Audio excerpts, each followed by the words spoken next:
Porque não basta conquistar, é preciso reencontrar o propósito. É sobre isso que vamos falar hoje.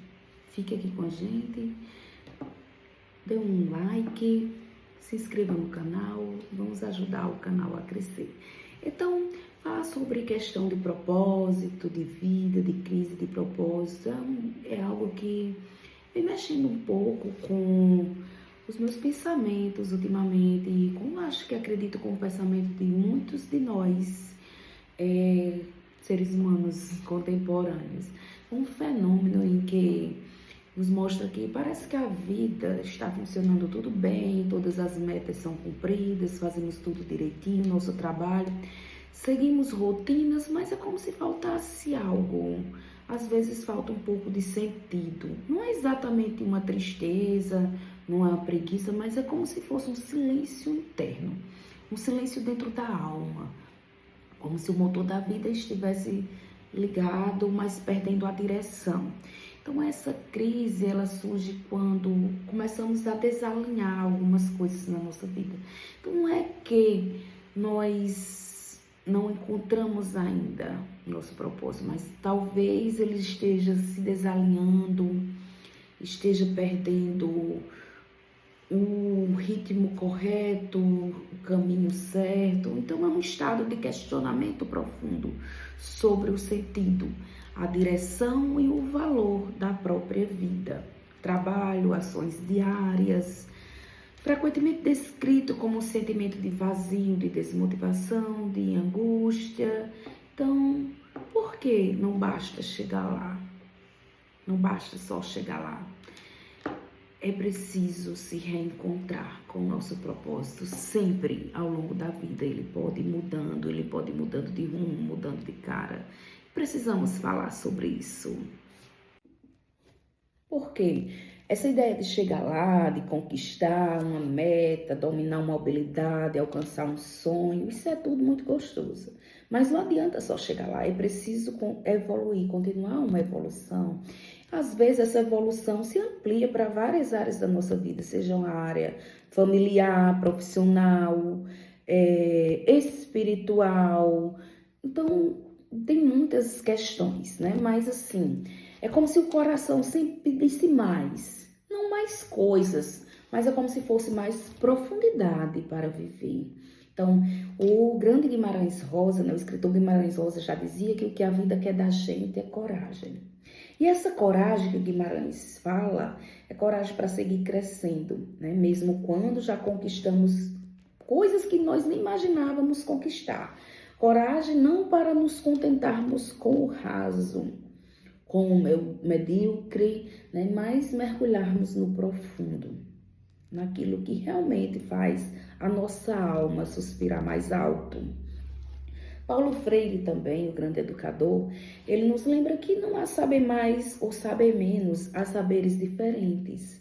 E é aí que a gente se coloca enquanto seres humanos, certo? Para pensarmos que nossos propósitos de vida, eles são particulares, eles são diferenciados. E eles vão, nessa busca por encontrarmos um propósito, a gente vai numa busca também de autoconhecimento. O que é que eu tenho aqui de melhor? Porque essa questão de descobrir o propósito de vida é algo que pode ir mudando, que pode ir mudando de planos ao longo da nossa vida. De repente, eu posso achar que meu propósito de vida é mas ao longo da minha existência, eu às vezes vejo que não é só aquilo, que eu preciso buscar algo mais, ou que a minha alma sente essa necessidade de algo mais. É sobre isso que muito se fala, até de uma questão relacionada a uma crise de propósito, né? Tem a ver com um fenômeno, né, em que a vida parece que está funcionando tudo bem, você segue uma rotina, tem tudo aquilo que você um dia almejou conquistar, você conquistou exatamente tudo aquilo que você sonhava. Mas é como se algo na sua existência lhe angustiasse, como se faltasse mais alguma coisa, como se faltasse um certo sentido. Não podemos nem caracterizar isso como uma tristeza, como uma forma de tristeza, de preguiça, mas é como se fosse um silêncio interno. Um silêncio interno que aos poucos nos machuca, que aos poucos mexe lá nas nossas reflexões mais profundas enquanto seres humanos, né? Então, tem a ver com nós descobrirmos aquilo que faz o nosso coração bater mais forte, né? Então, descobrir o que é isso, o que é que nos leva, né? Eu acho que eu enquanto pessoa, nessa busca não por encontrar o meu propósito, mas por ampliar. Talvez até reencontre, mas eu acho que ampliar o meu propósito. Então, por exemplo, enquanto professora, eu já de certa forma cumpro o meu propósito de alguma forma, de ajudar, de dividir, de compartilhar conhecimentos em que eu sei que vão contribuir na vida, no crescimento dos meus alunos, certo? Mas em alguns momentos eu comecei a pensar que isso só não era suficiente.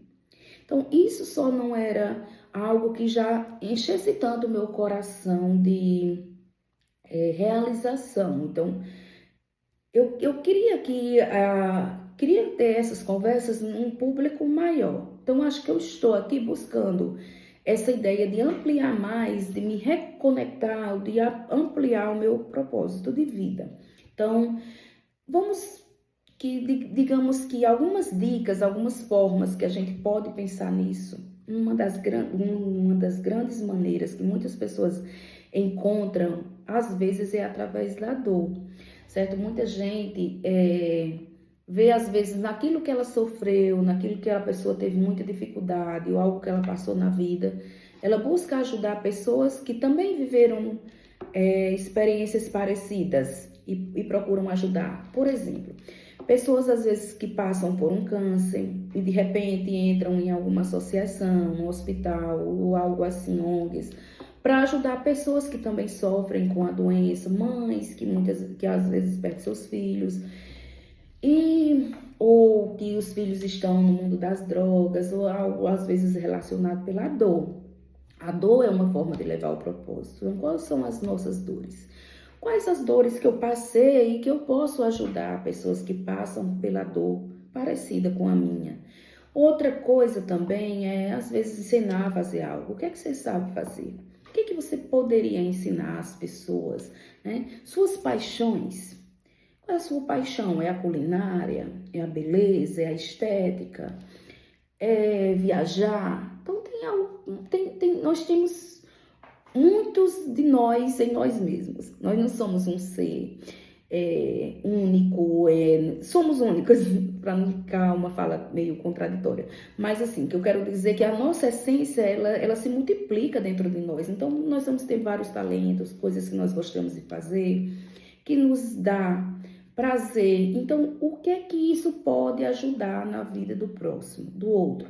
Então, às vezes pode ser uma palavra, levar uma mensagem ao mundo, levar uma mensagem às pessoas que a gente acha que poderia precisar da nossa palavra, do nosso apoio, cuidar de animais, cuidar de plantas, não sei, estamos aqui para isso, para evoluirmos, para tentar nos descobrir qual é o nosso propósito. Mas muitas vezes nós temos que pensar sobre ele, tentar encontrá-lo, ou reencontrá-lo, reconectar, ou ampliar mais ainda para que nós nos sintamos mais realizados nessa vida, certo? Porque se a gente não estiver fazendo algo nessa vida, nessa nossa existência, que tem a ver com o nosso propósito, para aquilo que nós viemos aqui, nós vamos sempre encontrar uma ideia de vazio, de uma insatisfação com a vida. Então, aprender, né, ajudar o outro, de alguma forma, pode estar relacionada a encontrarmos nosso propósito de vida, né? Então, uma vez que nós nascemos para servir, nós estamos aqui para servir, e servir ao outro pode preencher muitos vazios que fazem parte da nossa alma. Então, às vezes até no nosso trabalho mesmo, tipo, por exemplo, um músico que já domina o violão, mas ele descobre novas harmonias, ele descobre que pode tocar outros instrumentos. O professor que já inspira seus alunos, que já ajuda os seus alunos, mas ele busca novas formas de ensinar. e tocar outras almas, e tocar outras pessoas. Um médico que pode ampliar, um artista que já domina a sua técnica, mas gostaria de criar uma que nunca foi vista, que nunca foi tentada. Então, tem a ver com isso, certo? Cada um desses propósitos, independente das áreas que eles se estendam, mas tem a ver com a ideia do movimento da vida, do movimento do universo. Nós vivemos, nós estamos em movimento.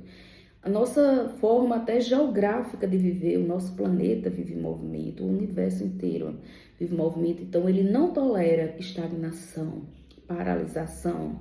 Crescer é a forma mais autêntica de viver. Evoluir é a forma mais autêntica de viver, de mostrar que amamos a vida. E a ciência ela tem mostrado isso, que propósito de vida ajuda em muitas coisas. Não é uma espécie de luxo, mas é uma necessidade, que ela funciona como um escudo emocional. Contra estresse, contra o burnout, aumenta engajamento, satisfação. Reconectar-se ao propósito nem sempre significa ter que começar coisas novas, diferentes, mas dá mais profundidade àquilo que já fazemos, àquilo que já temos capacidade para fazer. Então, você já sentiu que a sua vida funciona a todo vapor, ou que às vezes você acha que ela perde um pouco o sentido? Ou ela perde um pouco mais de sentido? Quantas vezes nós paramos para pensar sobre isso? Então, muitas pessoas, elas estão todo dia cumprindo tarefas, batendo metas, vivendo no automático, sem tantas vezes parar para escutar um vazio silencioso que está em nossa alma. Pensemos sobre isso hoje, né?